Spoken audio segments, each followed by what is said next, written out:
La perception des commerçants semble éloignée des experts, précisément des médecins et autres scientifiques conscients du désastre que le nouveau Covid-19 peut causer au pays. Ils appellent au durcissement des mesures. L'invité du journal, Dr Moringa, va plus loin. Il insiste même sur les renforcements du système immunitaire pour se prévenir. Il a été reçu par Julie Sefou.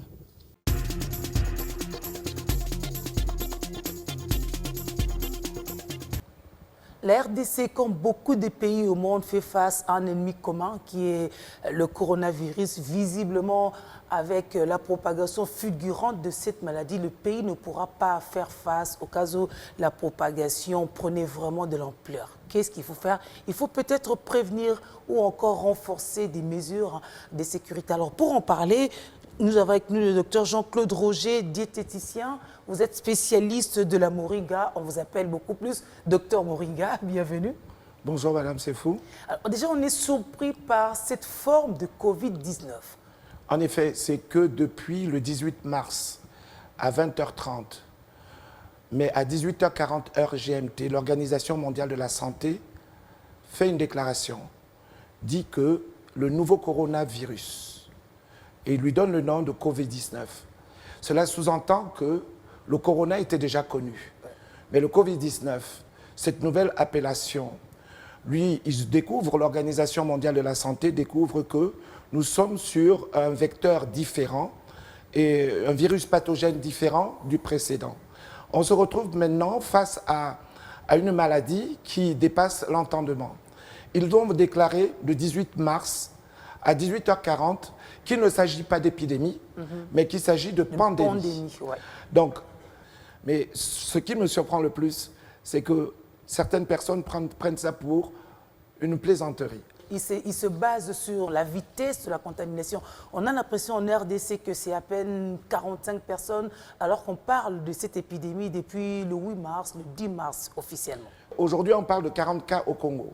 D'accord? Ce qui fait que les gens ont l'impression que c'est rien du tout. Oui, ça va tout doucement. Oui, qu'on peut s'en sortir. Mais imaginons, prenons simplement quelques chiffres pour vous donner quelques éléments statistiques, pour que vous compreniez la grandeur et de cette pandémie et la gravité de la situation. Je pense que les gens n'imaginent pas de quoi il est vraiment question. Imaginons que la grippe, pour vous donner quelques chiffres, la grippe, comme la grippe aviaire ou qu'une simple grippe, d'accord, quand elle touche une personne, la personne contamine 3 personnes avec une grippe. C'est-à-dire qu'au moment où elle parle, elle va postillonner, elle va émettre donc des particules de salive, elle va contaminer 3 personnes. Mais une personne qui est du Corona-19, donc le Covid-19, comme on l'appelle maintenant, quand la personne est contaminée, la personne va toucher, elle va contaminer 12 personnes. Une personne contamine 12 personnes. Alors si une personne contamine 12 personnes contaminent combien de personnes, madame? Ça va faire 144. 144 personnes. C'est-à-dire que quand vous avez 12 contaminés, c'est 144 personnes. Donc la multiplication est par 12 à chaque contamination. Donc ça veut dire que dans un pays comme le Congo, et prenons Kinshasa comme sa capitale, nous sommes 15 millions d'habitants. Imaginez que 15 millions d'habitants, chaque 12 personnes contaminent 12, et la promiscuité qui est la nôtre aujourd'hui par le système de transport, je pense que l'autorité sanitaire au Congo a une obligation régalienne d'intervenir avec violence et que le président de la République doit interpeller, n'est-ce pas, les administrés pour qu'ils prennent conscience de la gravité de l'acte. Les mesures doivent être encore plus dures. Je pense qu'on doit demander à la police, à l'armée, de pouvoir restreindre les déplacements. Nous sommes en situation de guerre. Madame, c'est une situation de guerre et on doit prendre des mesures de guerre. On va prendre des mesures de guerre, mais il y a aussi la faim qui ronge les Quinois. En effet, nous ne sommes pas un pays riche, mais nous pouvons nous organiser. Notre base alimentaire, c'est le foufou. Notre base alimentaire, c'est le riz. Tout un chacun peut se débrouiller d'avoir son sac de foufou et son sac de riz pour tenir 15 jours. Madame, le Corona-19 que nous connaissons et que nous voyons les gens aujourd'hui à Kinshasa circuler, on a un problème de prévention. Nous ne connaissons pas la prévention au Congo. Nous connaissons simplement la cure d'attaque. Et aujourd'hui, nous allons parler de prévention. Et c'est ce qui m'a poussé à accepter votre invitation. Autant parler de la prévention parce que la cure d'attaque, on l'ignore jusqu'ici.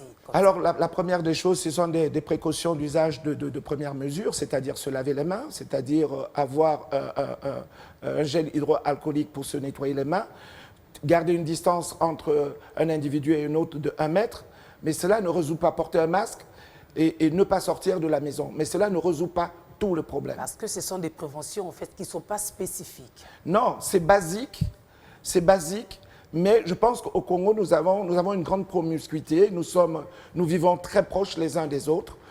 Sur une moto, il y a 3 personnes. Dans une voiture, on est peut-être 10 dans une voiture serrés les uns sur les autres. Donc la transmission des gènes pathogènes du Covid-19 seront beaucoup plus rapides si nous ne prenons pas les mesures. Mais moi, je parle il s'agit d'une fièvre aussi, hein, parce que dans ces symptômes, il y a la toux, il y a la fièvre, d'accord? Et il y a la migraine également, et il y a également le problème respiratoire. Au Congo, pour le problème respiratoire, nous ne sommes pas équipés suffisamment pour faire face à 800 personnes qui vont venir étant atteintes. Imaginez qu'à l'hôpital, 800 personnes arrivent avec des insuffisances respiratoires. Nous n'avons pas cet équipement. Nous en avons une soixantaine d'appareils. La soixantaine d'appareils ne suffit pas à résoudre le problème de 15 millions d'habitants. Encore, il faut avoir de l'électricité en permanence. Il faut avoir l'électricité en permanence. C'est là aussi un autre problème. Problème respiratoire, problème de fièvre. Donc, moi, je pense qu'il y a des choses très simples, des mesures pratiques simples pour nous, les pauvres. Parce que nous ne sommes pas un pays riche. Nous n'avons pas tout cet équipement. Mais moi, je suis le docteur Moringa. Donc, je fais la promotion. C'est votre spécialité. Oui, parce que ce produit, je suis le premier promoteur en Afrique.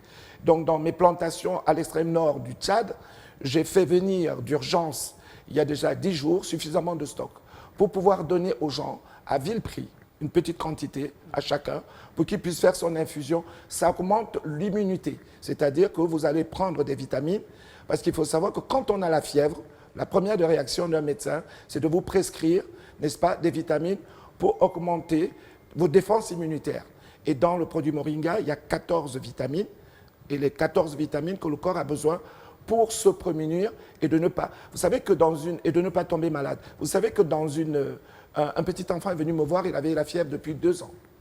J'ai simplement fait infuser, c'est-à-dire chauffer une poudre de notre Moringa, je lui ai donné, il a mis dans son biberon, et le bébé, jusqu'à aujourd'hui, il a 7 ans, il n'a plus jamais eu de fièvre. Donc, la base, nous avons tout à portée de main, et nous avons ce produit extraordinaire, qui est riche en vitamines.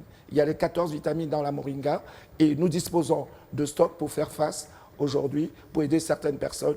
On a divisé tous nos prix par 3. Pour permettre à tout un chacun de pouvoir avoir son flacon à la maison. L'État a mis à disposition des numéros pour appeler au cas où vous avez des gens qui font des fortes fièvres. Vous aussi, vous avez certainement des numéros pour que les gens appellent pour s'approvisionner du Moringa et faire leur infusion et se prévenir. Nous avons un numéro très simple. Ah ouais. Le chiffre 9, vous le composez 9 fois.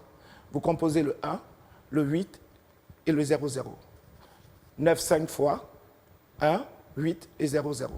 Voilà, donc c'est le numéro par lequel vous pouvez atteindre Dr Moringa parce qu'il propose comment nous devons nous prévenir. Mieux vaut prévenir que guérir. Votre dernier mot? Disons que restons chez nous. Ah ouais. Le mot c'est restons chez nous. Ne sortez pas, ne prenez pas ça à la légère, restons chez nous. Et mon dernier mot, j'insiste énormément, l'État doit intervenir avec des mesures drastiques, c'est-à-dire empêcher les gens de sortir de chez eux. Merci. C'est la conclusion d'un spécialiste. Merci, docteur. Merci à vous. C'était l'invité du journal.